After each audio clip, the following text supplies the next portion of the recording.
I think one of the ways you can tell that you've done a really good video is that it was so clear that you can see all of the gaps in it afterwards, and you can see all of the things that you left out and that you wanted to include. So if the first one is succinct, then in theory you can then put all of your missing stuff together succinctly too. So I wanted to just add a quick part B to the video of waking up and how to do that. How do we wake up? Because I started that video with that very question that was posed to me, you know, how do we wake people up? And how do we wake ourselves up intentionally, I guess? And I realised at the end of the first video that we talked a bit about that, but we didn't sort of get into the nuts and bolts and the nitty gritty of, so how do you do that? You know, can you do it intentionally as a practice, especially for other people and especially on a mass scale, which is a pretty cool idea. And I guess the idea is once you understand the principles of how it works, then you simply apply the principles to whatever situation or scale that you like. And the one thing I would highlight that waking up feels like, looks like, resembles in terms of the experience is the jolt and the jarring. Because if someone's gently kind of rocking you and nudging you and saying, hey, wake up, you're going to be pretty easy and slow, and you probably won't even wake up straight away, you know. And yes, it's a very gentle process to get you from dream state to awake state, A to B. But I guess it's also the avoidance of us having the shock of being very abruptly woken up from A to B and having to reorient ourselves around that. We sort of avoid that, you know. We don't really like that feeling, and so we tend to want to do it quite slowly, which is fine because the difference between A and B is immense. It is vast. So it's probably a cool idea for most people to kind of take their time about waking up slowly. But some people kind of wake up fast or get woken up fast, and the point is, how do we manage that? We are now talking about, I guess, spiritual awakening as well as the way we wake up physically. If spiritual awakening is a very gentle, warm, yummy process as different to bang, and for some of us it's a bit of a bang, or at least it feels like that, and it may not happen in a day or a week or a month or even a year, but it's not like over the course of a lifetime or several lifetimes. It's a bit more of an intensive than that.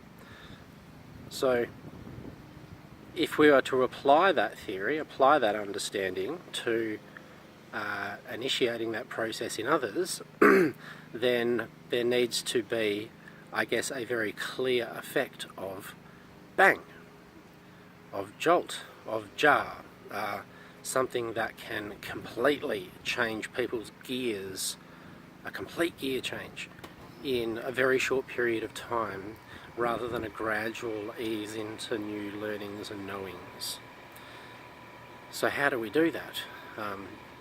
Does that just look like causing a fight, being a troublemaker? You know, do you get in someone's face and just start yelling at them? Do you shake them and say, wake up? I don't know.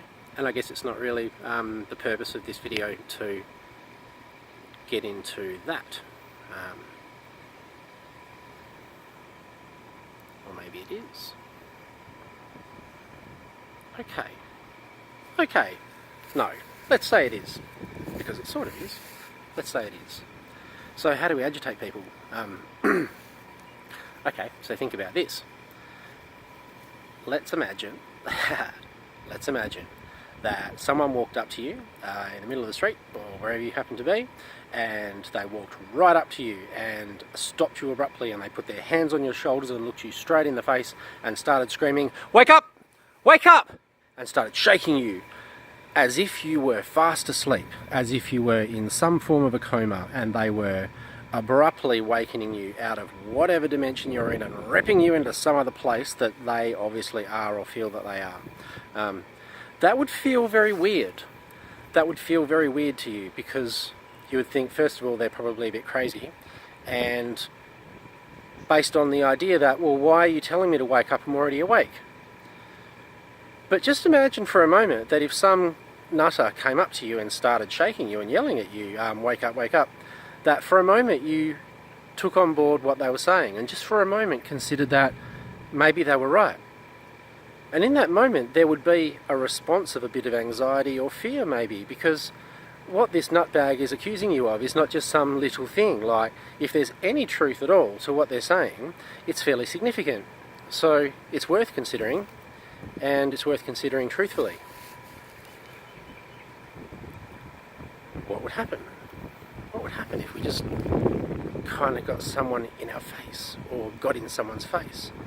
The point is, right, that it's going to kind of agitate people in a psychologically disruptive way.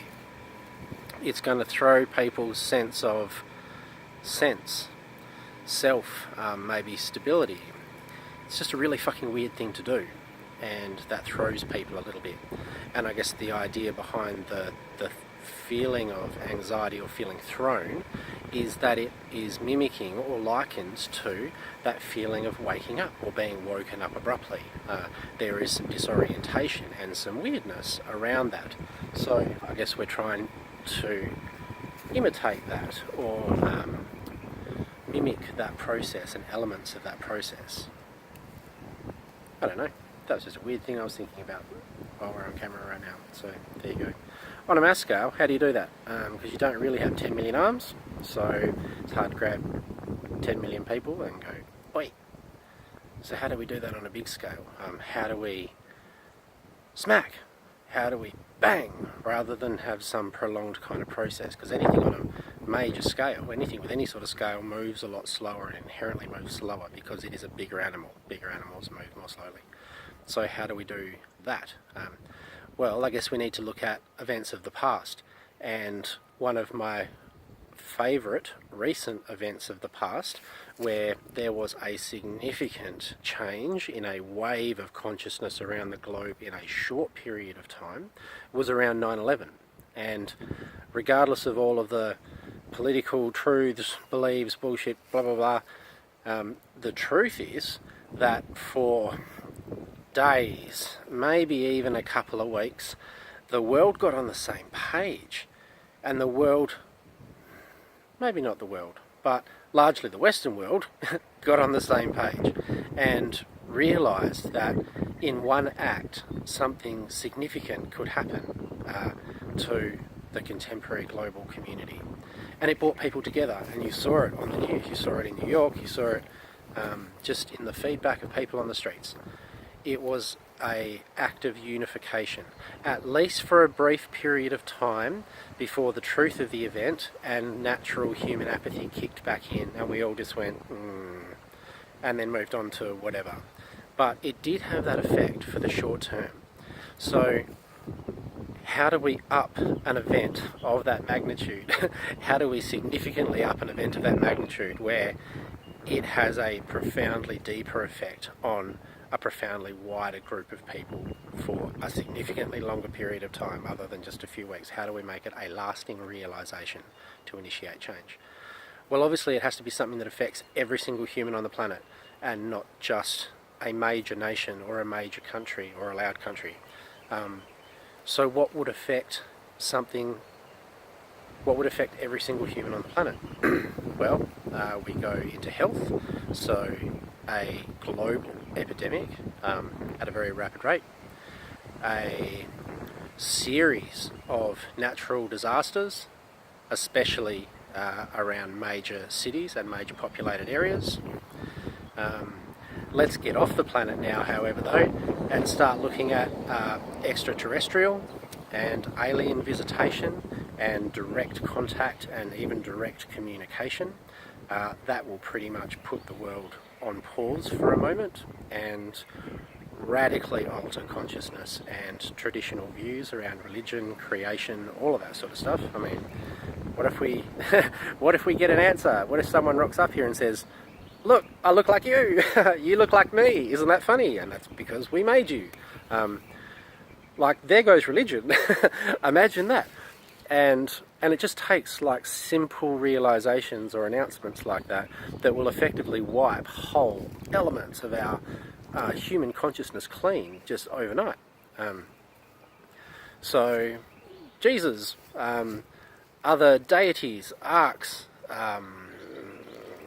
masters, whoever, you know, that sort of deal. So we can start getting further and further out. But I mean, of course, natural stuff on the planet as well, and things like that would also do it. But it just has to be of such a significant scale that affects every single person.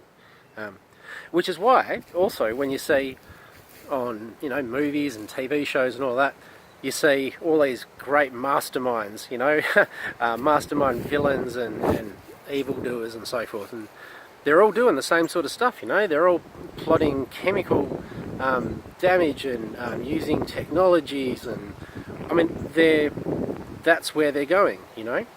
And I guess the point is, why aren't we really looking at something on an equivalent scale on the positive side? And I'm wondering if it's just because we don't really know how to do it. Which beautifully wraps this video up to come back to our original point, because obviously we don't know how to do it, because the question was that got us here, how do we do it? How do we wake people up? Let's think about this. Let's talk about this a bit more in the group, perhaps, because it's a pretty good topic. It's pretty relevant, and if we can, I guess, flesh out or unpack some sort of a formula or methodology for I guess waking people up in whatever way we interpret that, but we know it when we see it. Let's maybe continue this discussion a bit more as a group, if we feel like it. On your dudes. Talk to you soon. Blessings.